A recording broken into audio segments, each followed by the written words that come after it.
My husband and his friends thought it'd be funny to leave me stranded in a small town in Italy after a fight. Let's see how she gets back, they laughed, driving off. I didn't return. A month later he tracked me down in Greece. I was already starting over. Let's see how she gets back, Gabriel laughed, his voice cutting through the evening air as he slammed the car door. The taillights of our rental car grew smaller and smaller, disappearing around the bend of the narrow Italian street, leaving nothing but dust and the echo of my husband's friends' laughter. I stood frozen, my mouth still open in mid-sentence.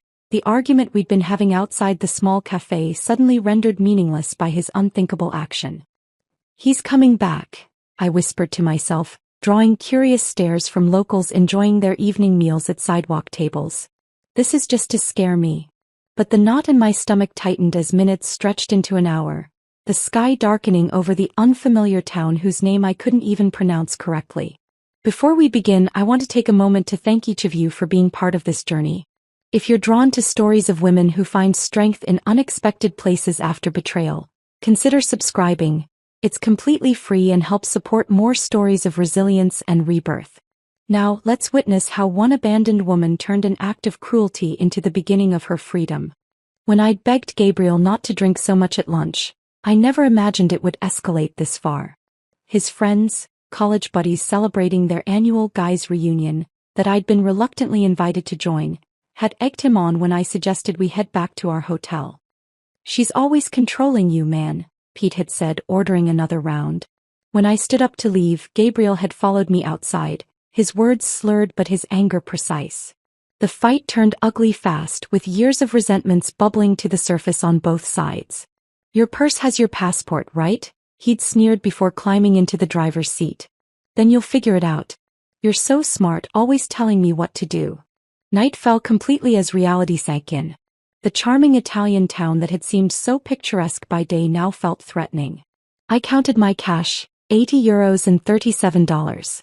Not enough for a flight home, barely enough for a night's lodging. My credit cards were in Gabriel's wallet. He'd offered to carry them earlier when my small purse had been too full. I found the cheapest pensione I could, a dingy room above a bakery with a narrow bed and a sink in the corner. The elderly woman who showed me to the room spoke no English but seemed to understand my situation, patting my arm sympathetically. He blocked me, I whispered to myself in disbelief, staring at my phone. 27 calls to Gabriel, all sent straight to voicemail. Text messages delivered but unanswered. I tried Pete, then Marco, then every one of Gabriel's friends who'd been in that car. All blocked. A shudder ran through me as I realized this hadn't been a momentary impulse but a calculated humiliation. Sleep came in broken fragments, interrupted by hopeful checks of my phone and renewed panic. By morning I'd convinced myself this nightmare would end. Gabriel would return, apologetic but ready to blame me for overreacting to his joke. I'd be angry but relieved enough to move forward, to return to our carefully constructed life in Boston, where he was a respected architect and I was his supportive wife who'd set aside her own design career to manage their home and social calendar. But he didn't come. The second day I rationed my remaining money, buying only a panini for lunch while walking the town's perimeter, checking every hotel and restaurant for any sign of our tour group. By evening I realized they'd continued their planned journey, moving on to Florence without me.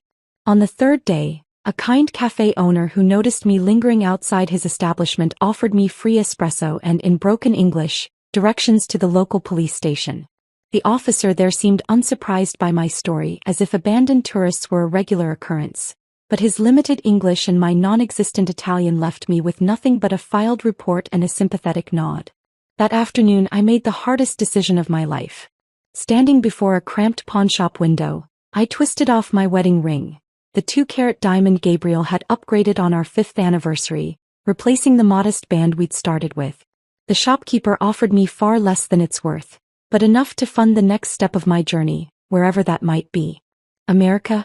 Call family. The pawnbroker suggested, counting out euros. I nodded mechanically, but inside a different plan was forming. Family meant explaining, meant hearing my mother's "I told you so" about Gabriel's temper, meant facing friends who'd seen the cracks in our marriage I'd tried so hard to plaster over. The bus station was quiet when I arrived, its electronic board displaying destinations I'd only read about in travel magazines. An overnight bus to Rome connected to ferries, to other buses, to places where Gabriel and his friends wouldn't think to look for me if they ever bothered to try. My finger hovered over my father's name in my contacts. One call and he'd wire money for a flight home. One call and I'd return to the life I'd built, where I'd slowly made myself smaller to accommodate Gabriel's expanding ego and demands. A memory surfaced, Gabriel jokingly hiding my portfolios when I'd mentioned returning to interior design work. "Why complicate things?" he'd asked. "We don't need the money and I need you focused on our life." I'd laughed it off then, but sitting in that grimy station I saw it for what it was. Another fence in the pen he'd built around me. "Where you go?" asked the ticket agent, an older woman with kind eyes who'd been watching me stare at the departure board for nearly 20 minutes. "Greece," I answered, the decision crystallizing as I spoke it. "The furthest coastal village you can get me to." 14 hours later, I stumbled off the final bus in my journey, my body stiff from uncomfortable seats and tension. The smell of salt air and olive groves greeted me as I took in the whitewashed buildings of a village whose name I couldn't pronounce. My phone battery had died somewhere between countries, my stomach was hollow with hunger, and the weight of what I'd done, or what had been done to me, pressed on my shoulders. Exhaustion made the edges of my vision blur as I wandered toward what appeared to be the town center. 3 days of emotional whiplash had left me raw, cycling between rage at Gabriel, fear of my uncertain future, and a strange, unexpected flicker of something that felt dangerously like liberation. My remaining euros would cover perhaps 2 nights in the cheapest room I could find. After that, I had no plan, no friends, no words in the local language beyond please and thank you. But as I watched the sunset paint the Aegean waters gold and pink, a calmness settled over me that I hadn't felt in years. Gabriel had meant to teach me a lesson about dependence. Instead, he'd accidentally set me free. The Greek sun beat down mercilessly as I wandered further from the village. My feet blistered inside impractical sandals meant for sightseeing, not hiking. My water bottle had emptied hours ago, and the combination of dehydration, hunger, and emotional exhaustion made the world tilt around me. Silver-green trees lined the dusty path, their leaves shimmering like coins in the breeze. Olive groves, I realized dimly just before my knees buckled beneath me. The ground rushed up to meet my face, but I barely felt the impact. Darkness edged my vision as a strange calm washed over me. Perhaps this was fitting. Abandoned by my husband in one foreign country only to collapse alone in another. I closed my eyes, giving in to the exhaustion that had been building since Gabriel drove away. "Thiasmou. Kyria." A woman's voice cut through my haze, followed by weathered hands turning me over. An elderly face swam into focus, deep lines etched around kind eyes wide with concern. She spoke rapidly in Greek, patting my cheeks and offering a canteen. The water revived me enough to sit up, though my head still spun violently. She introduced herself as Elena, repeating her name while pointing to herself. I mimicked her gesture weakly. "Alexis." Elena helped me to my feet, her small frame surprisingly strong as she supported my weight. She pointed toward a stone farmhouse nestled among the olive trees and made walking motions with her fingers. I nodded, lacking the strength to resist as she guided me slowly up the hill. The farmhouse kitchen welcomed me with the scent of herbs hanging from wooden beams and something savory bubbling on an ancient stove. Elena settled me at a worn wooden table before calling out to someone. A man's voice responded, and moments later, an elderly gentleman with a sun-darkened face and silver mustache appeared in the doorway, wiping his hands on a cloth. "Nikos," Elena said, pointing to him. Her husband nodded at me cautiously, his eyes questioning but not unwelcoming. Elena poured cool water into a glass and pressed it into my hands, followed by a bowl of simple soup. My stomach growled audibly as the aroma reached my nose, prompting a smile from Elena. That evening passed in a blur of broken communication. I tried to explain my situation through a combination of limited words, hand gestures, and eventually tears. Elena nodded as if she understood completely, though I knew she couldn't possibly grasp the details. Nikos remained quiet but attentive, occasionally asking questions that Elena translated through gestures. They offered me their spare room, a simple space with whitewashed walls and a narrow bed covered by a handmade quilt.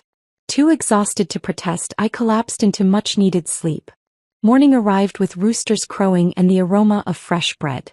I found clean clothes folded at the foot of my bed, A simple cotton dress and cardigan that looked decades old but freshly laundered.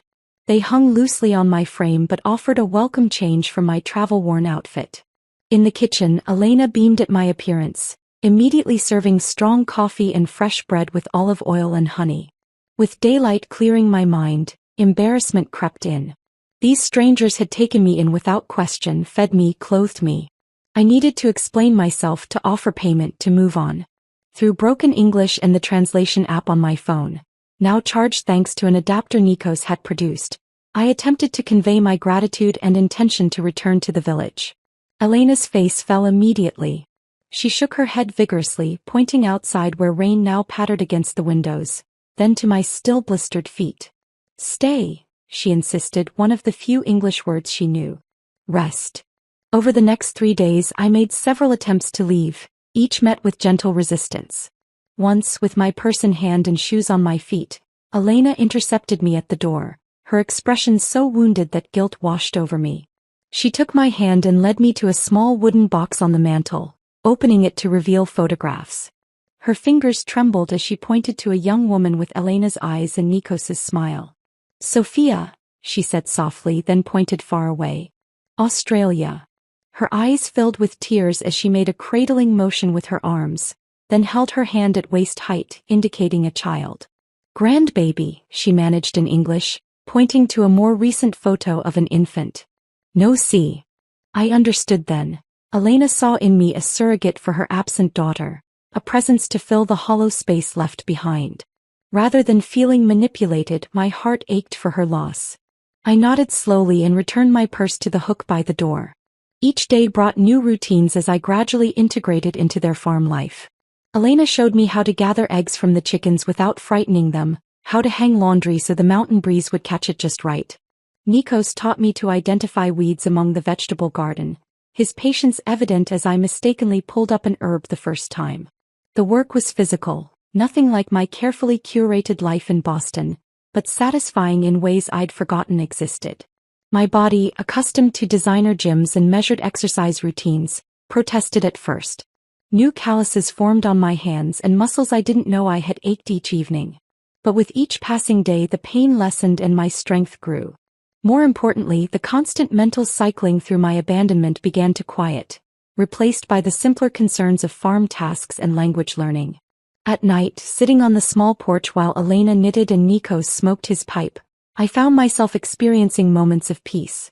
The betrayal still cut deep, but here, surrounded by ancient olive trees and the rhythm of rural life, it began to feel less like the end of my story and more like an unexpected chapter. 2 weeks after my arrival, Elena sat beside me as we shelled peas from the garden. She studied my face, her expression thoughtful before asking slowly in her improving English, "Home? You want go home?"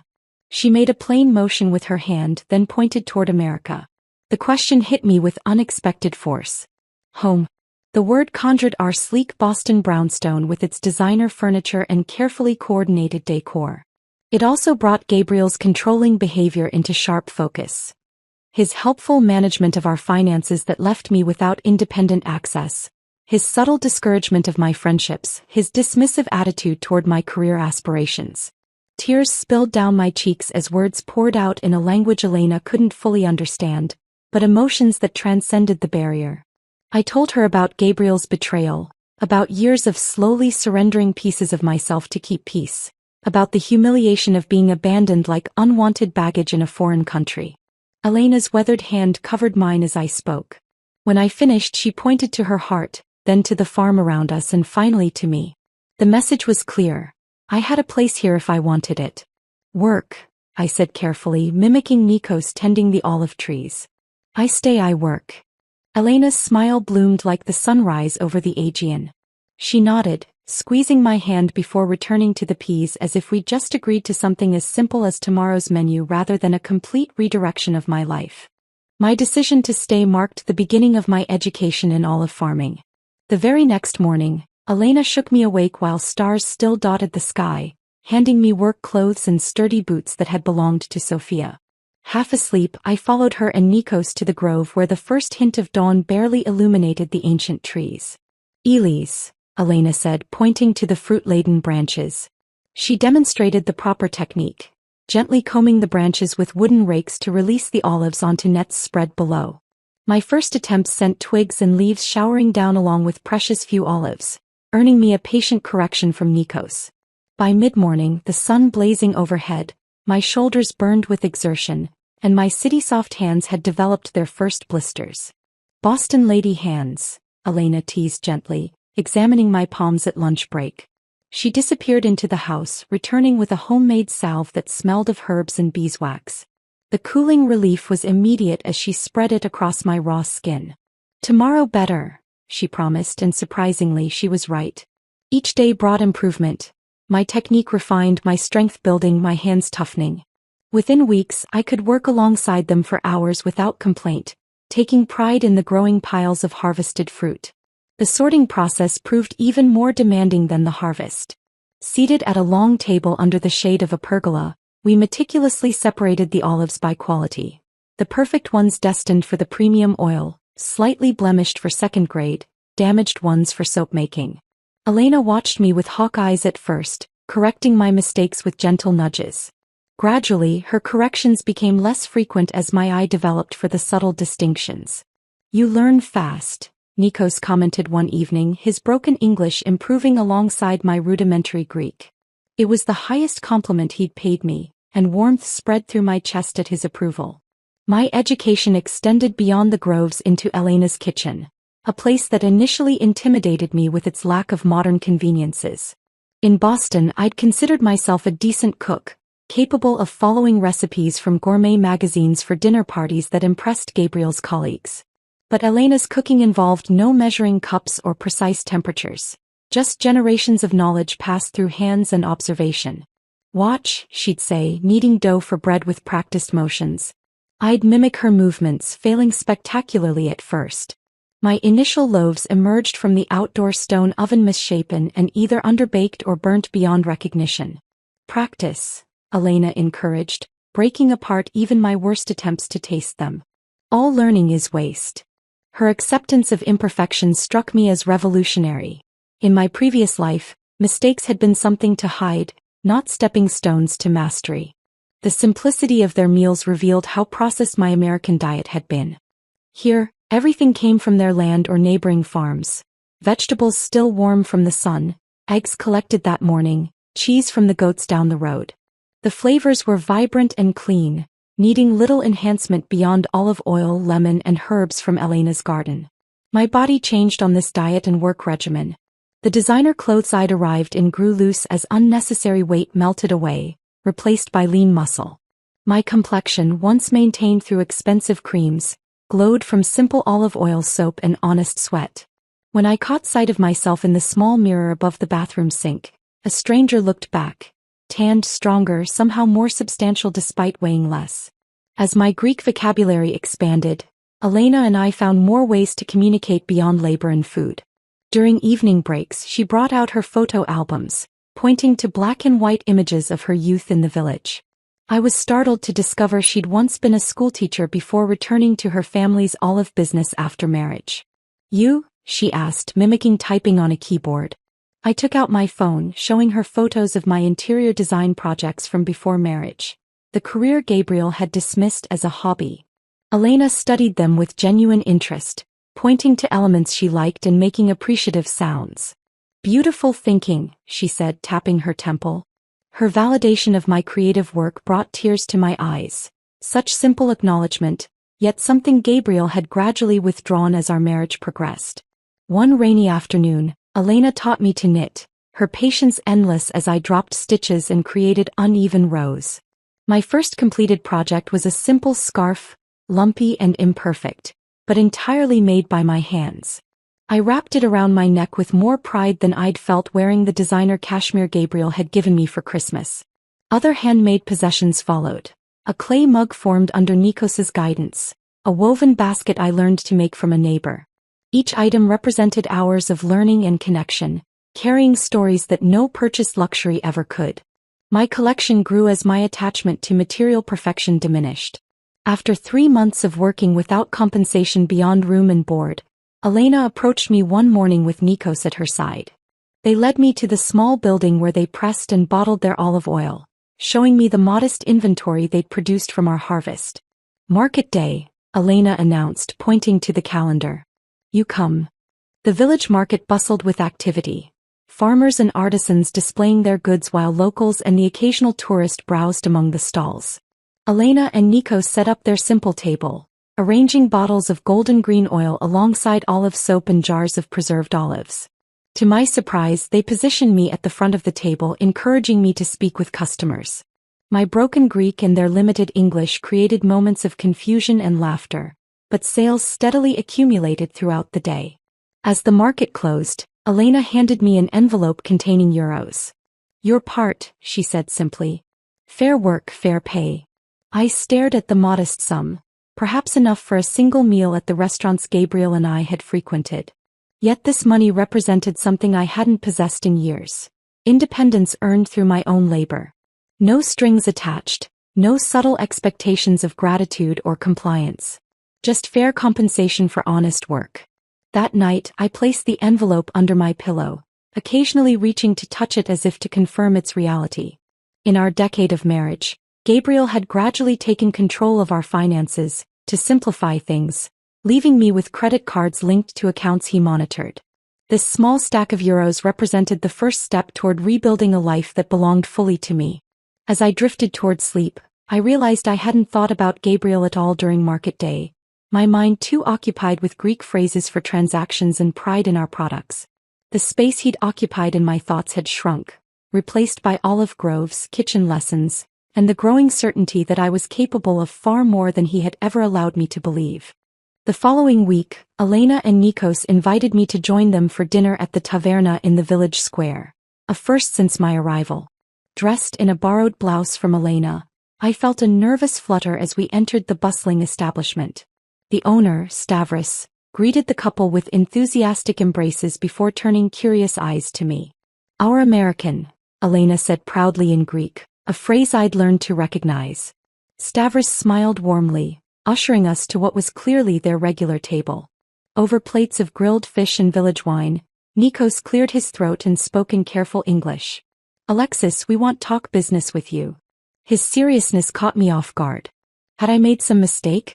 Was it time for me to move on?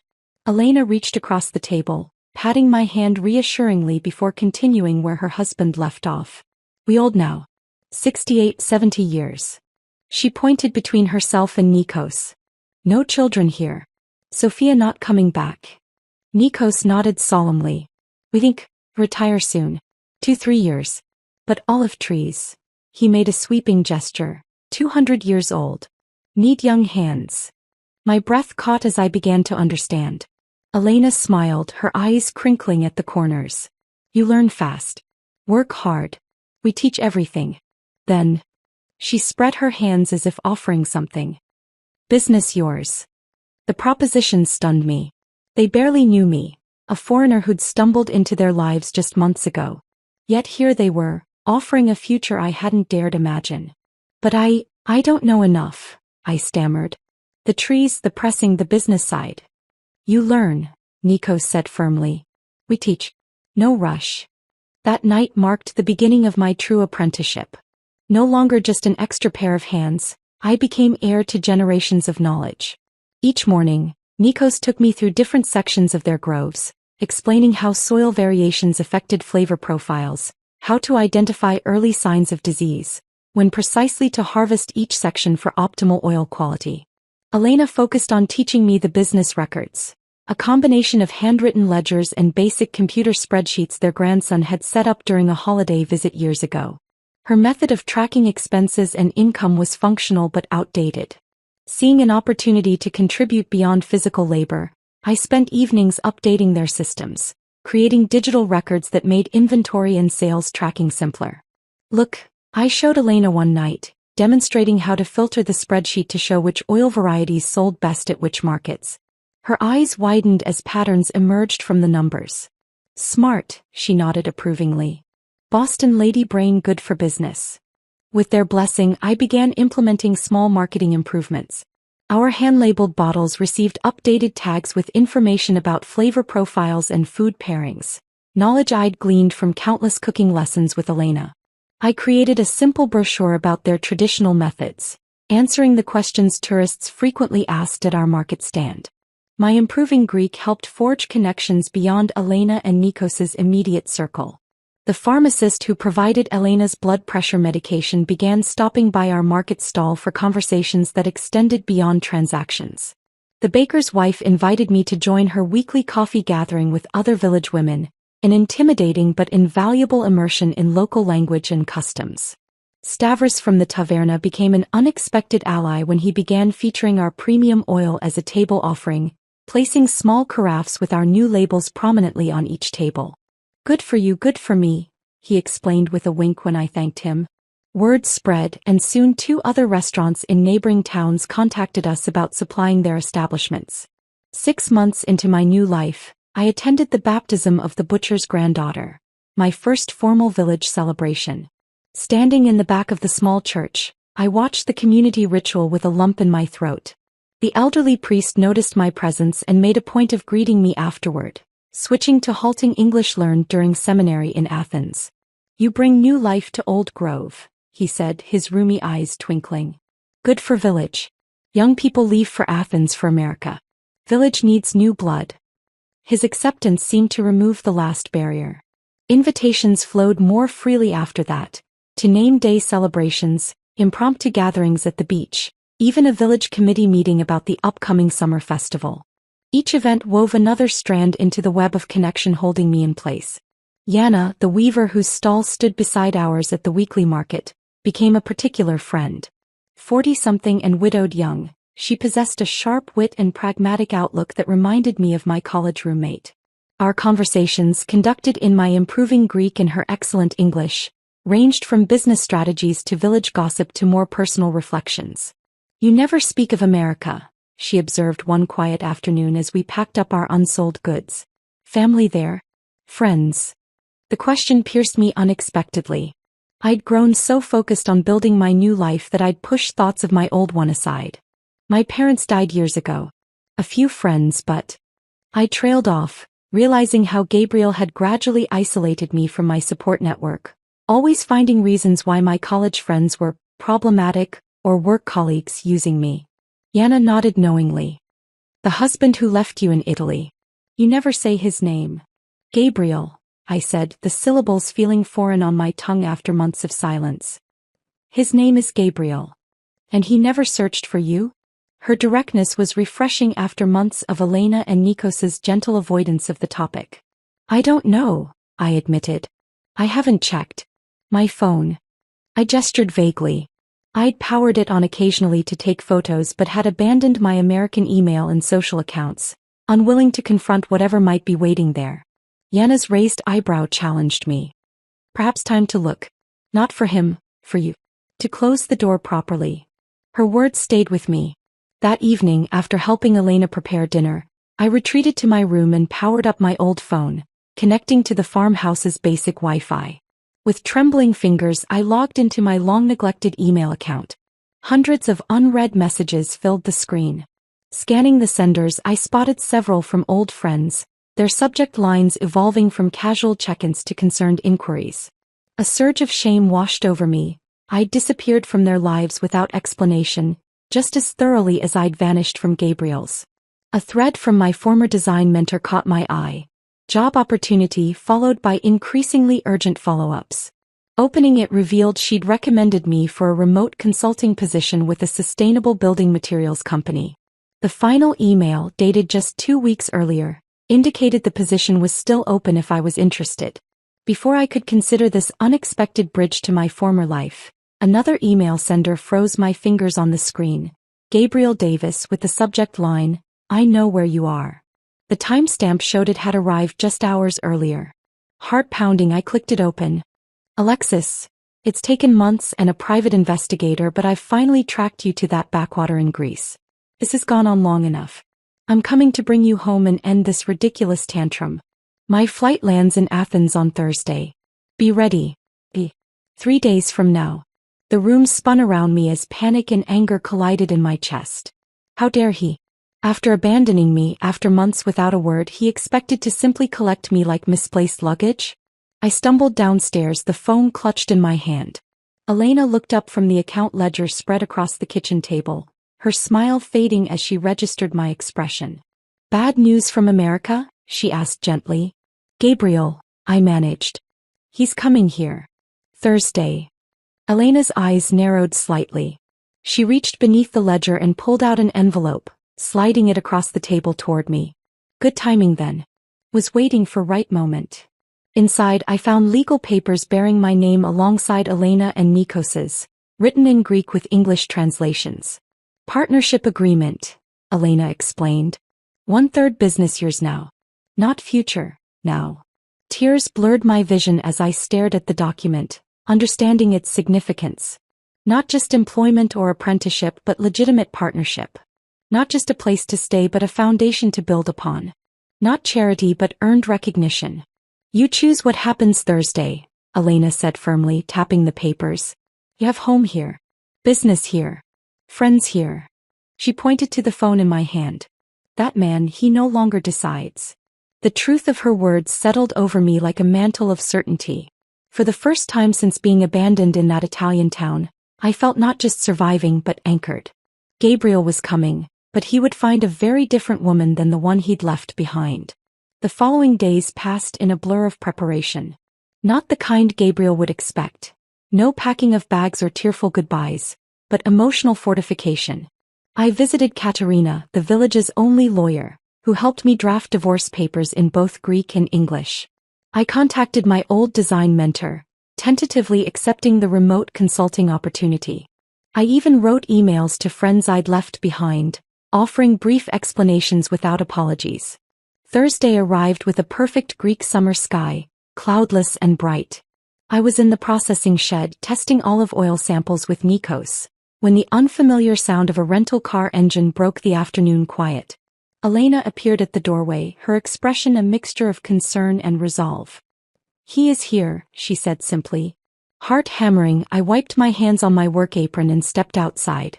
Gabriel stood beside a sleek silver sedan, designer sunglasses perched on his perfectly coiffed hair, examining the humble farmhouse with visible distaste.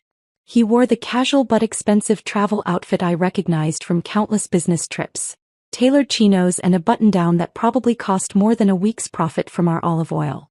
He didn't notice me at first, giving me precious seconds to steady myself. This man who had once been the center of my universe now looked somehow smaller, less substantial against the backdrop of ancient olive trees and weathered stone buildings that had become my home. Gabriel, I called, my voice calmer than expected. He turned, and the shock that registered on his face was almost comical.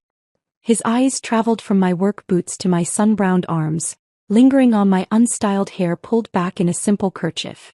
I watched recognition battle with disbelief across his features. My God, Alexis, what happened to you? The familiar disapproving tone that once would have sent me scrambling to fix whatever he found lacking now merely washed over me like a wave against rock. Life happened, I replied, taking measured steps toward him. What are you doing here, Gabriel? He removed his sunglasses, his practiced charm sliding into place as he extended his arms. I've come to take you home, of course. This has gone on long enough, don't you think? Whatever point you were trying to make. This isn't about making a point, I interrupted, stopping well outside his reach. This is about making a life. His smile faltered. Behind me, I heard the quiet shuffling of Elena and Nikos emerging from the house. Though they couldn't understand our words, they positioned themselves within view, silent guardians ready to intervene if needed. Gabriel noticed them, his expression hardening. Are these the people you've been staying with? Have they been holding you here? Because if so, they've been teaching me, I cut in. About olive farming. About community. About kindness without conditions. I gestured toward the groves surrounding us. I'm part owner now. I have a business here. Disbelief crossed his face, followed quickly by the condescension I knew all too well. A business? Alexis, be serious. You're a designer, not a farmer.